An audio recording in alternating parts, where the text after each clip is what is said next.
I've made a lot of bad decisions in my life. You probably imagine that. You probably figured out that's how I ended up here in the first place.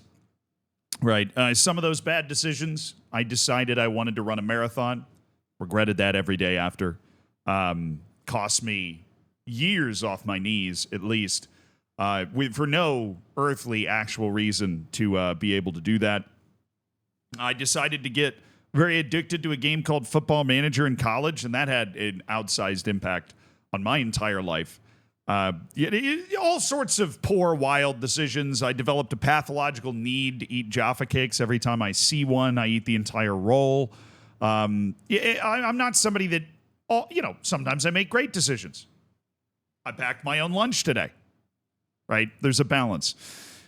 One of the worst decisions I ever made was during a live stream, probably like 4 years ago. I promise this is relevant to what you saw in the thumbnail.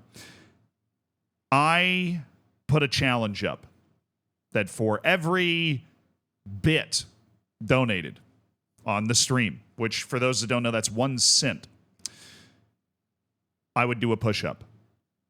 Now, the idea was just like a fun, weird challenge where I'll do, 10 push-ups, you do 10 push-ups. Obviously, there was no way for me to confirm that. I ended up doing, I'm in shape. I am. I'm a fairly shapely guy, right? I'm not ridiculously in shape. But if you ask me to drop everything and run 6 miles, I could pull that off. If you ask me to do, 50 push-ups, I could crank that out. I'd be sore as hell, and I'd probably be shaken by the end of it, but I'd get the job done. Right? I try to take care of myself. Generally, I just kind of work out so I can eat whatever I want, but that's how it goes. Them's the cookies. That's how they crumble. I ended up doing 375 push-ups. It took me a month to not be sore after that stream. And what was the big mistake that I had made? I had not realized what I was committing to when I made that promise to stream. And I paid for it. I paid for it dearly. I paid for it in just a grueling, hardest workout of my life sort of instance where I was just eking out 3 push-ups at a time in a cloud of dust while everybody was laughing at me. The same thing is happening to this guy. Okay, he is a Manchester United fan, goes by the United Strand, right? He's developed quite the following on Instagram and stuff. And I think it was a year ago. I'll let him explain it. He went on CNN. That's how big this has gotten. He is not cutting his hair. I hate the way TikTok's UI works. This is going to drive me insane. I will start it in a second. He is committed to not cutting his hair until Manchester United win 5 matches. I've started the challenge of not cutting my hair until Man United win 5 games in a row. So that was a bit repetitive. I didn't know that's what he said at the start of this, but he explains the rest. Back in October last year, I thought it would just be a bit of fun for a few months, and it's obviously gone on for a lot longer than expected. One of the big things is that I get requested to hide things in my hair quite often. So yeah, taking things out of my hair. But yeah, no, I've done different things. I've used curl cream. I've tried to straighten it. It didn't go very well. Using a headband. But that's the best one. That's the best one. Sorry. Yeah, I think the biggest request that I get, and I haven't done yet, is for me to get braids. So maybe one day I'll have to try it out, but I'm not so sure. Is there a point at which you're just going to say, I cannot do this challenge anymore? Or are you absolutely committed to seeing this all the way through? No, I'm completely committed. I can't back out now, can I? It's going to just have to be however long it takes. And I respect the dedication. I do.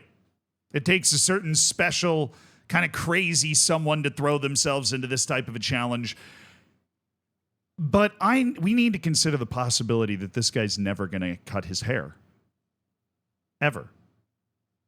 I mean, never say never, right? But you know how many teams don't win 5 matches in a row? Let's pull up Liverpool, right? Liverpool's schedule from last season. And we'll try to find, 5 wins in a row from, the league winning team last year, right? Let's go back to There's got to be a better way to look at this. A flash score. Flash score is definitely going to be a better way to find this. Okay. Liverpool. Did they even win 5 matches in a row last year? I don't think they did. It's hard to win 5 matches in a row. Look at this. Look at this. There's no 5 wins in a row. That's 5. That's 4. I can't count. That's 4. 3, 4. We're back to December.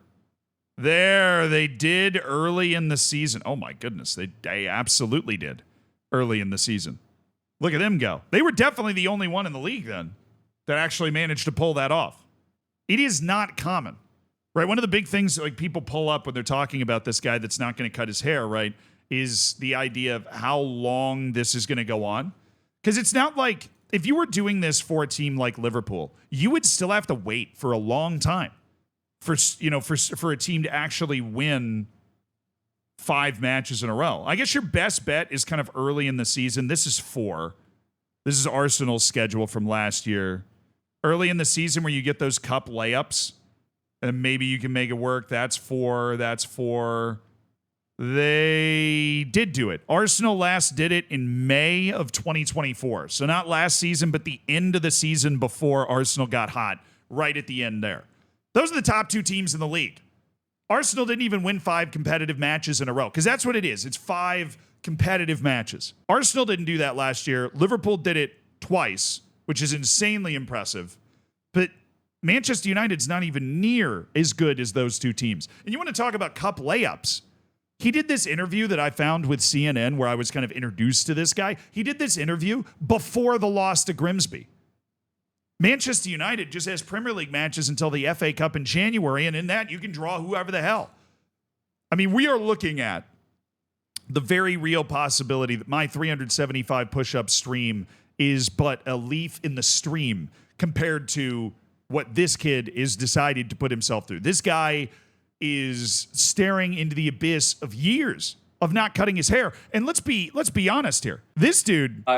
This is not somebody that should be cutting out that should be growing out their hair, right? This guy's got an airbag strapped to his head, right? And it's not his fault. I think it's hilarious. It's a great look, and obviously he's making great content. He makes a video every day. He's entertaining a lot of people, and I'm sure he's having fun doing it.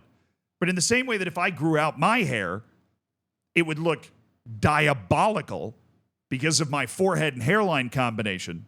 This dude grows out his hair, and he just has a bush. It's like he's playing Fortnite and trying to hide, right? Like this is a helmet. I didn't know people's hair grew out like this. I love all the stuff he's trying, the straightening it, the curling it. Like all of that stuff's fun. It's entertaining. It's a great time. But I don't know if he'd ever grown his hair out before, if he knew what he was getting into. But I have to imagine he was kind of surprised when he ended up with a safety cushion for a hairpiece here. And I am worried that at a certain point in this challenge, he's like not going to be able to fit through doors and stuff. But I wish him the best. I would love for him to come on and do a Zealandism if he ever has the time. Just discuss different hair care tips or something. I love this. I do. Whenever he does actually cut his hair, whenever they do actually win 5 in a row, it's going to be one of the best days on the internet. You know when a team gets promoted or something, you can buy like a piece of the grass from the field. Could I get some hair whenever he actually cuts his hair? Like an advanced purchase, maybe? Like an OnlyFans thing?